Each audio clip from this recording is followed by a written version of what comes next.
कर रहा हूं आजाद समाज पार्टी के राष्ट्रीय अध्यक्ष, भीम आर्मी के संस्थापक, परम आदरणीय मेरे बड़े भाई चंद्रशेखर आजाद जी को आए और संबोधित करें।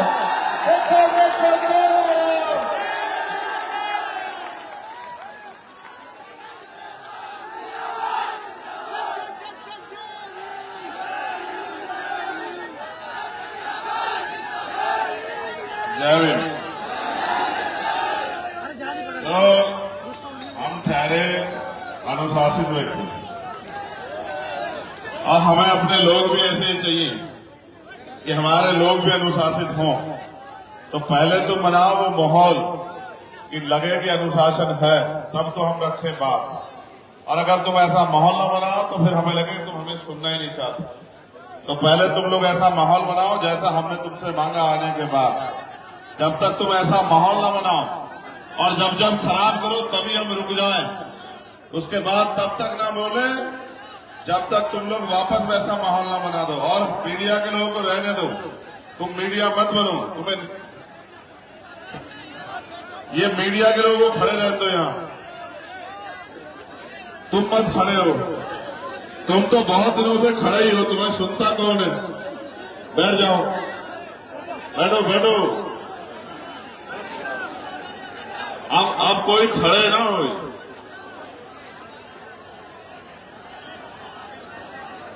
सुनो, तुम्हारी वजह से भी बड़ी दिक्कत हो रही है, तुम भी थोड़े नीचे को हो जाओ। अब तुम संभालो अपने फ्रेम को, हमारे किसान पीछे बैठे हैं। तुम अपने अपने फ्रेम को संभालो अपने आप, जैसे और लोग खड़े ऐसे ही खड़े हो जाओ। हो जाओ, जल्दी हो जाओ, जल्दी हो जाओ। तुम लोग भी बैठ जाओ, और मंच वाले भी बैठ जाओ, और ये भी बैठ जाओ मंच वाले सब लोग। और ये बैठा है देखो यहाँ हमारा भाई, तुम भी ऐसे बैठ जाओ। बस जो काम कर रहे हो वो खड़े रहो, बाकी बैठो, बैठ जाओ सब लोग, खड़े मत हो, जल्दी बैठो, समय कम है, बैठ जाओ। बहुत बहुत धन्यवाद। सबसे पहले तो सेवड़ा के सभी क्षेत्रवासियों का, यहाँ की महान जनता का, और सबसे ज्यादा धन्यवाद हमारी माताओं बहनों का। देखो, उनसे एक बार नहीं कहा कि बैठ जाओ या खड़े जाओ, अपने आप बैठी है, इतना प्यार करती है। और तुम देख लो, जिनके लिए हम 24 घंटे खड़े रहे उनको देख लो, और उनको देख लो और फर्क महसूस कर लो, क्योंकि समय भी बहुत हो गया है और मेरे कंधों में बहुत जिम्मेदारी है। तो मैं धन्यवाद देता हूं यहाँ की पूरी भीम आर्मी आजाद समाज पार्टी के कार्यकर्ता को, और इस मंच पर उपस्थित तमाम हमारे सम्मानित नेतागण जो भाई दामोदर जी से बहुत प्यार करते हैं, और यहाँ बैठे हमारे सभी मजदूर, किसान, नौजवान, महिलाएं, बुजुर्ग, बच्चों, मीडिया के साथियों। चुनाव आ गया और आप जानते हैं हम चुनाव में नहीं आते हैं, लेकिन बाकी सब बारी आते हैं। पहली बार आए चुनाव में, आपके बीच बताओ, उससे पहले आए क्या चुनाव में? बताओ नहीं, मगर ये भी बताओ कि पूरे देश में अगर कहीं आपके ऊपर कोई जुल्म हुआ हो तो क्या पीछे रहे हैं क्या? बताओ। तुम लोग गड़बड़ कर रहे हो, तुम लोग बैठो, तुम लोग और जिम्मेदारी समझो। गैर जिम्मेदार हो जाओगे तो फिर नुकसान होगा तुम्हारा। अब तुम देख लो, तो समय समय पे भारत की धरती पे जन्मे सभी संतों, गुरुओं, महापुरुषों को नमन करता हूं। भगवान बुद्ध से लेके संत शिरोमणि सतगुरु रविदास जी महाराज, गुरु नानक देव, संत कबीर, गुरु घासीदास, फिर राष्ट्रपिता ज्योतिबा फूले, छत्रपति साहू जी महाराज, डॉक्टर बाबा साहब अम्बेडकर, पेरियर रामास्वामी नायकर, प्यारेलाल यादव, बाबू जगदेव प्रसाद कुशवाहा, जननायक कर्पूरी ठाकुर, संतराम बी प्रजापति, महामना रामस्वरूप वर्मा, मान्यवर दीना भाना वाल्मीकि साहब और मान्यवर काशीराम साहब को नमन करता हूं। मुझे आपसे ज्यादा कुछ नहीं कहना, मैं आपको प्रजातंत्र बता देता हूं। प्रजातंत्र होता क्या है? कैप वाले, तुम अपनी समस्याओं के जिम्मेदार खुद ही हो, अभी बता देंगे, तुम्हारी समझ में आ जाएगा। देखो, ये लोकतांत्रिक प्रदेश और देश है। लोकतंत्र कब आया, लोकतंत्र क्यों आया, लोकतंत्र में कौन ताकतवर है, कौन कमजोर है, ये समझने का विषय है। और लोकतंत्र में आप कैसे ताकतवर हो सकते हैं, ये भी समझना पड़ेगा। अभी हमसे पहले हमारे बहुत ही सम्मानित वरिष्ठ नेता राष्ट्रीय महासचिव रविंद्र कुमार भाटी जी अपनी बात रख रहे थे और समाज से अपील कर रहे थे। उनसे पहले तमाम हमारे पार्टी के वरिष्ठ सभी नेताओं ने अपनी बात रखी, संगठन के लोगों ने बात रखी, फिर हमारे यहाँ के प्रत्याशी बोले, उन्होंने आपसे बात रखी। लेकिन मुझे आपसे कुछ और कहना है। ये देश राजा महाराजाओं के हाथ में था, राजतंत्र में था, और राजा महाराजा जो कह देते, राजा अगर दिन रात को दिन कह दे तो जनता को भी रात को दिन कहना पड़ता था। राजा अगर दिन को रात कह दे तो प्रजा को भी दिन को रात कहना पड़ता था, क्योंकि अगर रहना था उनके प्रदेश में, उनके राज्य में, तो उनके हिसाब से चलना था। फिर एक ऐसा उजाला निकला, एक ऐसा सूर्य निकला, एक ऐसे रहबर पैदा हुए जिनको हम डॉक्टर बाबा साहब अम्बेडकर के नाम से जानते हैं।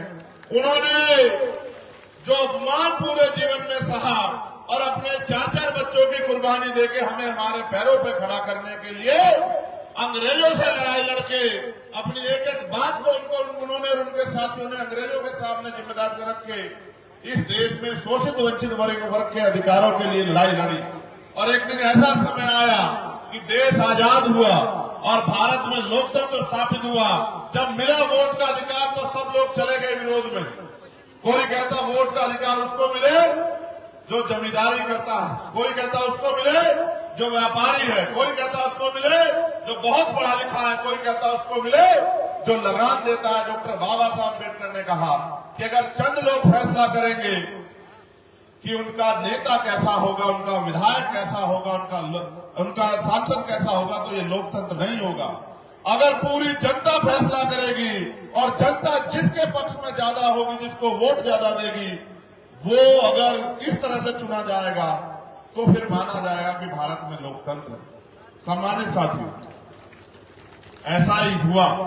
आपको जानकारी भी तो नए नौजवान लोगों को नहीं होगी, इसलिए आपसे कह रहा हूं। पहले वोट देने की उम्र थी 21 साल, फिर इसमें चेंज हुआ और वोट देने की उम्र तय हुई कितनी, 18 साल। पहले 18 साल का व्यक्ति नहीं दे सकता था, फिर ये अधिकार आया, दोबारा से इस पे चेंज हुआ। 18 साल का व्यक्ति बालिग माना जाएगा, वो वोट देके सरकार चुनेगा। आज हमारे बहुत सारे नौजवान हैं जो 18 साल पार करके पहली बार वोट देने जाएंगे। फैसला आपको करना है। देखो, हम राजतंत्र में दूसरे लोगों के डंडे से हाके जाते थे। गांव में बैठा एक जमींदार डंडा उठा देता, हमारे लोग कमजोर किसान पीछे हट जाते।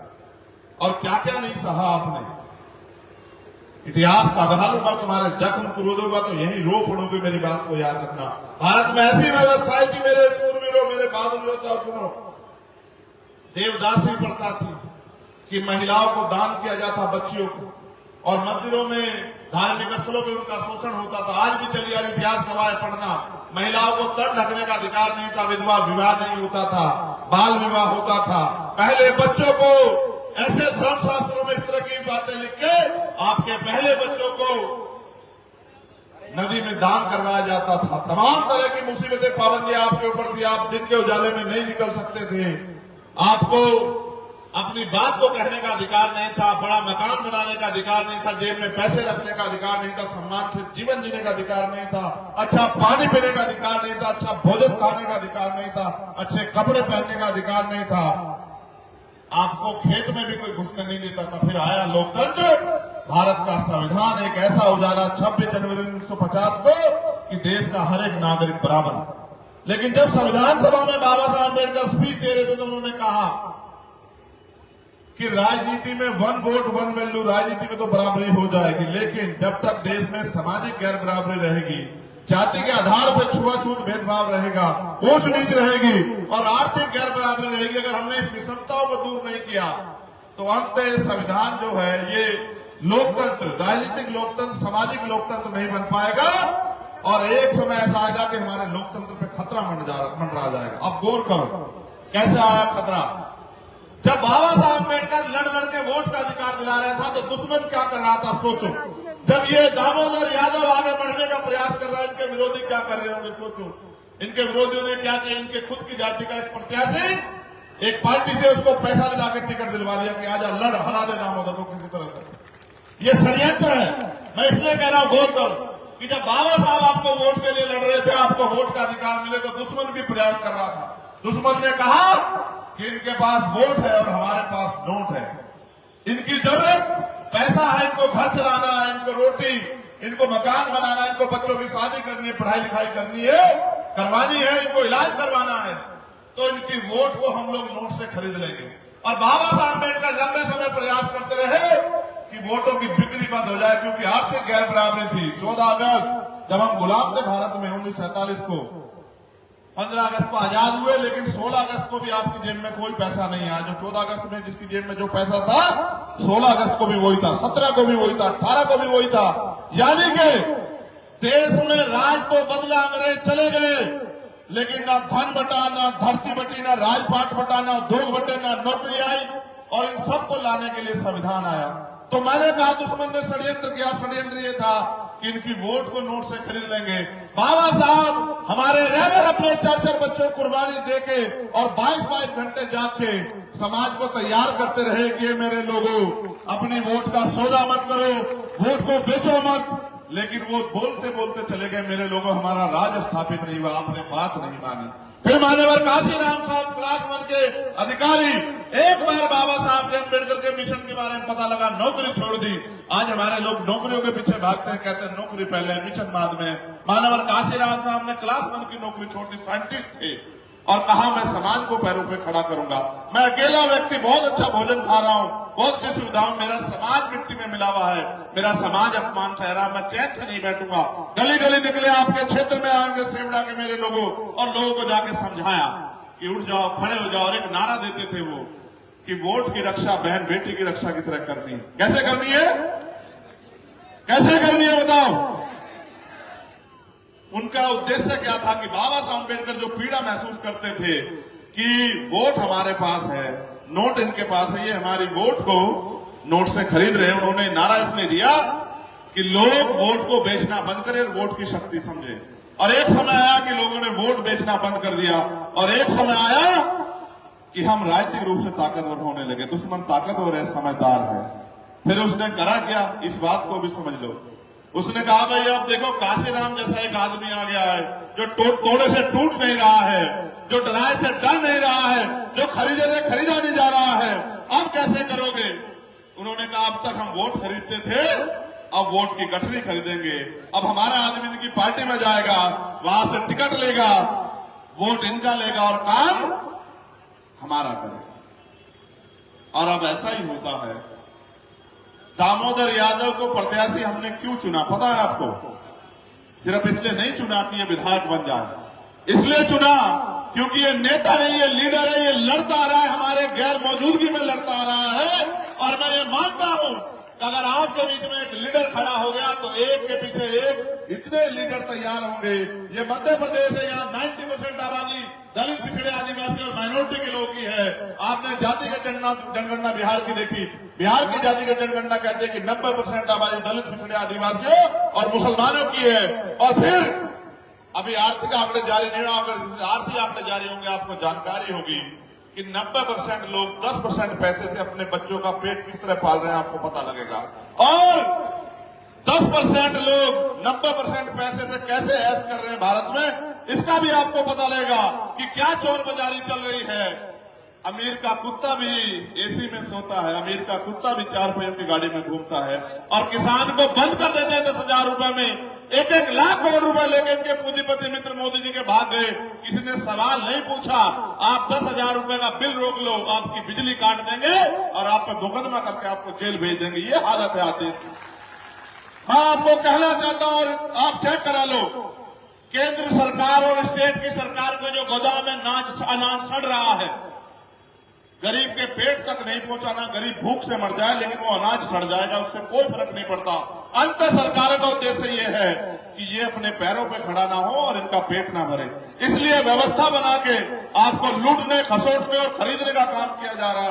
मैं आपको ये कहना चाहता, बहुत हो गया, बहुत जुर्म आपने सह लिए। 12 फरवरी को हम लोग भोपाल में आए थे और बड़ी संख्या में आप लोग भी पहुंचे होंगे। और हमने अपनी इस सरकार को जो है अपना ज्ञापन दिया कि ये हमारी मांगे सरकार ने हमें छोड़ दिया, हमारी खबर नहीं ली। मैंने जब पता किया दामोदर यादव के बारे में कि अब देखो नेता पता करता है पैसा कितना है, कंपनी है, फैक्ट्री है, नहीं, मैंने जब पता किया तो मैंने पता किया कि जब 2 अप्रैल में दलित समाज के लोग अपने अधिकारों के लिए सड़कों पे आंदोलन कर रहे थे तो दामोदर यादव उनके बीच में खड़ा था, दामोदर यादव उनका नेतृत्व कर रहा था और भारतीय जनता पार्टी के लोग उसमें मुकदमा लिखवाने के लिए घूम रहे थे। ये तो ताकतवर है, मुकदमे तो 16 हजार झेल रहा है, कौन झेल लेता। लेकिन आप ये सोचो कि आपके बुरे समय में आपके साथ कौन। हमारे कुछ साथियों को निराशा भी लगी होगी जो लड़ना चाहते थे, उनको ये भी लगा गया, हमसे पूछा कुछ फैसले राजनीति में बड़े कठोर ले जाते हैं और फिर मैं कह रहा हूं अपने नेता और उसकी नीति पे भरोसा रखो। मैंने किसी धंधा सेठ के बेटे को आगे बढ़ाने के लिए यहां नहीं खड़ा किया, आपके बीच के व्यक्ति में जो लड़ रहा है मेरे जैसा है। मैं भी 20 साल से झंडा उठा के घूम रहा हूं और ना सीबीआई रोक पाई, ना ईडी, ना इनकम टैक्स, ना जेल। 16 महीने जेल में रहा, मेरे लोग अपने दिल पे हाथ रख के पूछना मैं खून हूं आपका। 16 महीने जेल में रहा, एक रात मैंने ऐसे काटी, मेरी दवाई बंद कर दी, मेरी मुलाकात बंद कर दी, मेरी किताबें बंद कर दी, मेरा खाना बंद कर दिया, सूखी रोटी मेरे आगे पटक दी। और मैंने याद किया अपने महापुरुषों किस तरह से हमारे लोगों ने जीवन बिताया। मैं डटा रहा लेकिन हिम्मत नहीं हारी। एक एक रात मैंने सोच के काटी, अगर मुझे मौका मिलेगा तो ऐसा इतिहास लिखेंगे जिसको सदियों सदियों पढ़ा जाएगा, ऐसा इतिहास लिखेंगे। और मेरा अपराध ये है मेरे लोगों कि मैंने रानी के पेट से जन्म नहीं लिया। मैंने किसी मुख्यमंत्री, किसी मिनिस्टर, किसी विधायक, एमपी के घर में पैदा नहीं हुआ। एक प्राइमरी स्कूल के हेडमास्टर का बेटा हूं, आपके जैसे घर से आता हूं, मगर मेरी मां रानी से कम नहीं है। जिसने मुझे पैदा किया वो रानी से कम नहीं है। मेरी ये जो माए बैठी है बहनें, रानियों से कम नहीं है। ये मेरा अपराध है, इसलिए मैं ताकतवर लोगों की नजरों में चुभ गया। उनको लगता है अगर ये गरीब का बेटा खड़ा होगा। आप मुझे अपने जिम्मेदारी से बताओ, अगर चंद्रशेखर आजाद ताकतवर होगा तो क्या आप ताकतवर होंगे नहीं होंगे, बताओ।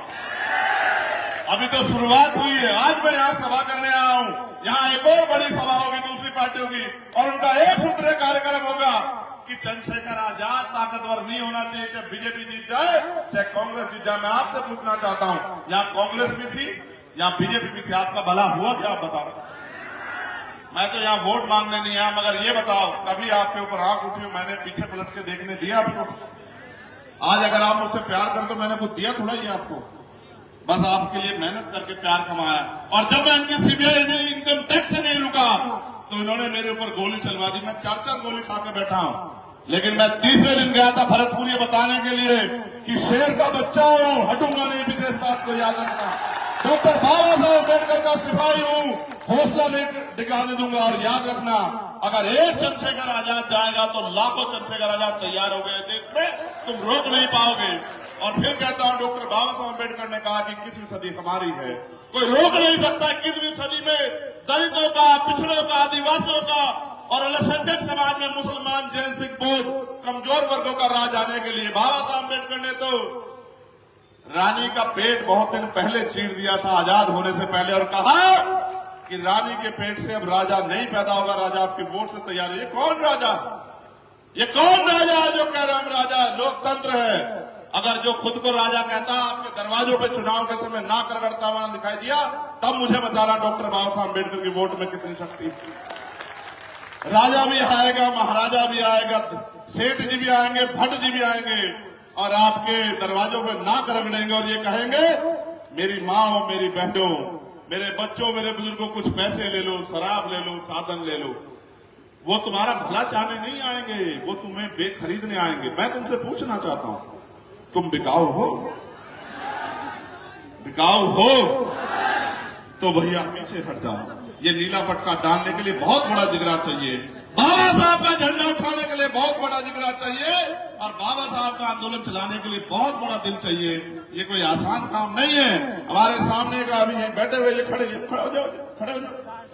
और जब वो गाना बोले तो ऐसे मुंह से तान तान के नाच रहे है, तो हमारी भी मूछें ऊंची हो गई जब हमने इनको नाचते देखा।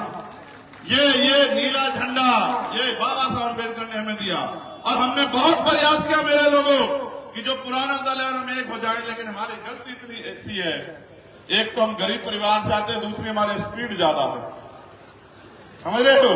यही हमारे लिए अगर होते थोड़े बेवकूफ टाइप, थोड़े लालची पैसा कमाने वाले विधायक बनने वाले तो सब रख लेते, सबको पता है। देखो, जिसके पास समस्या है उसको कोई बुरा नहीं कह रहा, उसका कोई विरोध नहीं कर रहा है। जिसके पास सलूशन है उसका विरोध कर रहा है।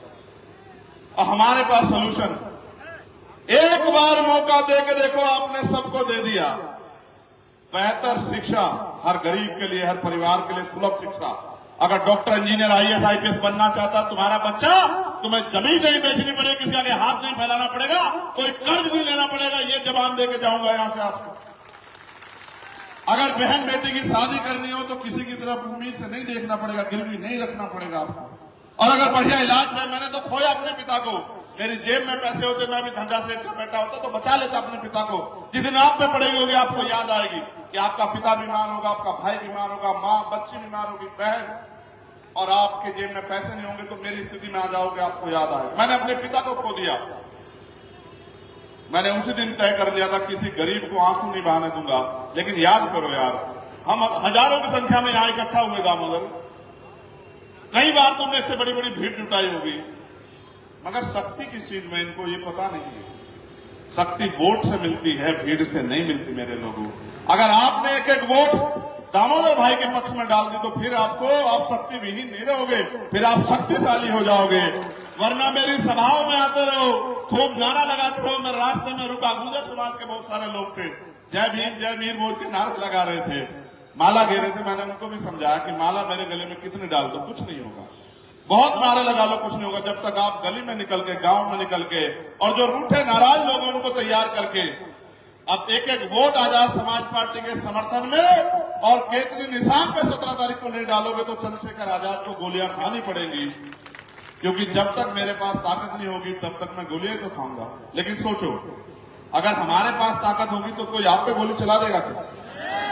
आप बताओ। मेरा छोड़ो, चलो छोड़ो, मरना है चंद्रशेखर आजाद को, जब वो इस मिशन में निकला, बहुत सारे हमसे पहले चले गए। आप मुझे बताओ, आपका भविष्य क्या है इस देश में? जब संविधान नहीं होगा, जब लोकतंत्र नहीं होगा, जब वोट का अधिकार नहीं बचेगा, आपको कौन कुर्सी देगा? कमजोर किसानों के बच्चों, बताओ आपको कौन बैठना देगा? आपको कौन दफ्तरों में घुसना देगा? आज पैसे वाले लोग 1 महीने में आपके दोस्त बनेंगे। उनसे पूछो, 4 साल 11 महीने कहां थे जब चंद्रशेखर आजाद की चमड़ी उतारी जा रही थी आपकी लड़ाई लड़ने के नाम पे? तब वो कहां थे? आज वो आपको रिश्तेदार बनने का प्रयास करेंगे, आपको याद दिलाएंगे, कुछ नहीं दिलाएंगे। वो आपके 1 महीने के मित्र हैं। आप ये बताओ, 1 महीने वालों के साथ हो या परमानेंट वाले के साथ हो? आप बताओ मुझे। फिर मैं दूसरी बार आपकी सभा में तभी आऊंगा जब अब की बार मैं आऊं तो यहां से वहां जिधर मैं देखूं उधर समुद्र जैसा माहौल मुझे दिखना चाहिए, जैसा आपने भोपाल में मुझे दिखाया था। बताओ, दिखाओगे नहीं दिखाओगे? देखो, लोकतंत्र है, जिनका वोट है उनका राज होना चाहिए, बस इतनी सी बात। वोट किसके पास है? यहां हमारे पास। राज किसका होना चाहिए? अभी किसका है? दुश्मन से उम्मीद करते हो कि किसानों को अच्छी फसल के दाम देगा? दुश्मन से उम्मीद करते हो तुम्हें न्यूनतम वेतन देगा? दुश्मन से ये उम्मीद जरूर करो कि अगर तुम मेहनत मजदूरी करके वेतन मांगने जाओगे तो तुम्हारी खाल खींच के घुस बढ़ देगा। दुश्मन से ये उम्मीद तो करो, मगर दुश्मन से ये उम्मीद मत करो कि वो अपना पेट भरेगा। अगर अपना पेट भरना, अपने समाज को पैरों पर खड़ा करना है, और अगर आपको यहाँ ताकतवर बनना है मेरे लोगों, जो आपने 5 साल ना धूप देखी, ना दिन देखा, ना रात देखी, ना आंधी देखी, ना तूफान देखी, क्या मैं जानता नहीं हूं छोटे छोटे साधनों में किस तरह से हमारे लोगों ने लड़ाई लड़ी? इधर जब मैं सुन रहा था ना तो इसकी भैया की भाषा जो है ना, यहां से मुझे वो याद आ रहे थे। वो कौन से बाबा आपके यहाँ? बागेश्वर वाले वो मुझे याद आ रहे थे इनकी भाषा से। जब ये बोल रहे थे तो हम वही पकड़ के शुरू किए। सर पे हाथ रखने से जिंदगी बदले ना बदले, लेकिन बटन दबाने से जिंदगी बदलेगी, ये बात आप याद रखें।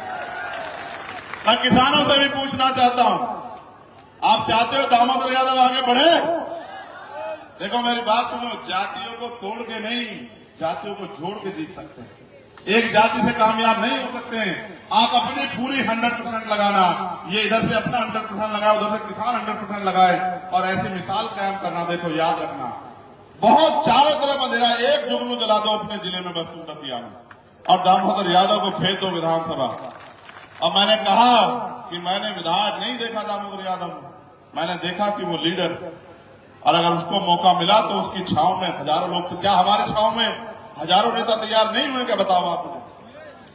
और अभी तो यहाँ भाटी जी और हम और दामोदर भाई और तमाम हमारे नेता बैठे हैं।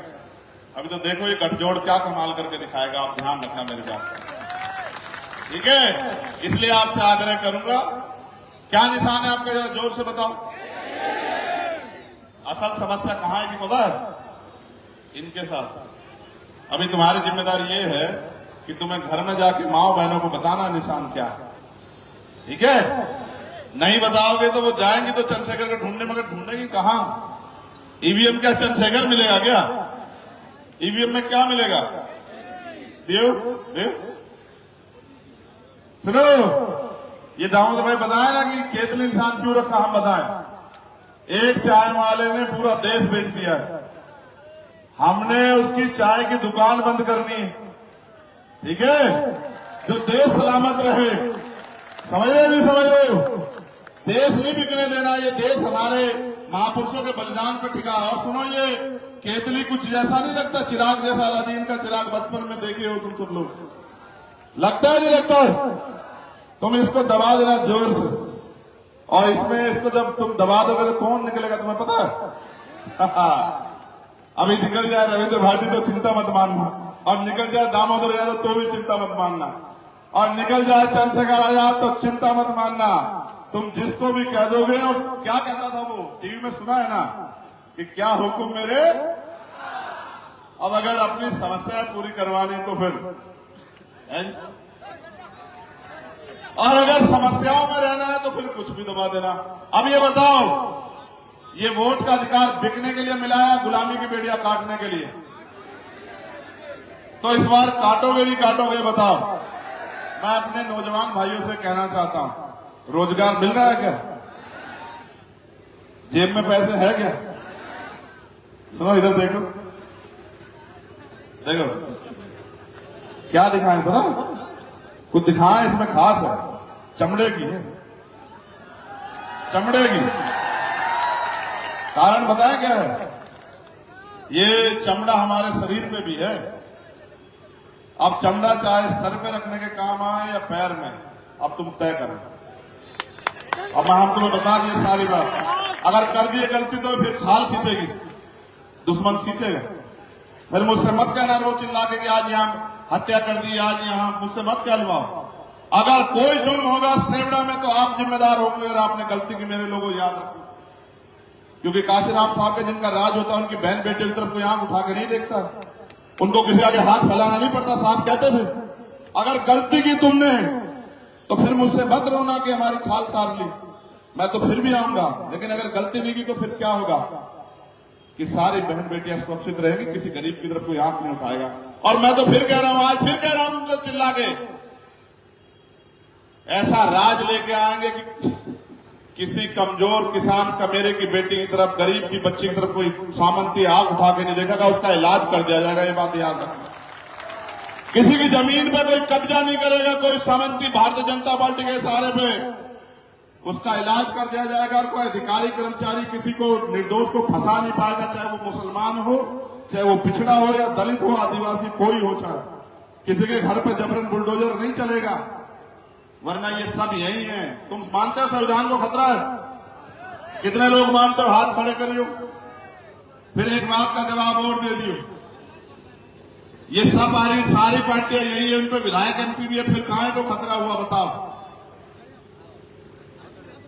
हुआ है नहीं, सारी पार्टियां यहां इस देश में, फिर कहां को खतरा हुआ? खतरा इसलिए हुआ क्योंकि वो पार्टियां सब लोग आपकी अपनी नहीं। अगर आज कोई आपका अपना है तो वो भीम आर्मी और वो आजाद समाज पार्टी है। इसलिए बस पीछे पलट के नहीं देखना, पीछे पलट के तो नहीं देखोगे। बताओ फिर जोर से निशान क्या आपका बताओ। अब सब चुप हो जाओ, ये माए बहने बताएं बस। आप बताओ निशान क्या है अपना। आवाज कम, ये इतनी कम आवाज में तो कुछ नहीं बनेगा। एक साथ लगाओ, जब हम कहें 1 2 3 पे लगाओ, 1 2 3, हाँ ऐसे इकट्ठे होकर देना। कभी कुछ 15 को दे दो, कभी 14 को दे दो, कुछ 17 को दो, ऐसा मत करना। सब इकट्ठे होकर किस तारीख में वोट डालना है? 17 में कहो कि हम 15 के नीत, हम 16 के नहीं।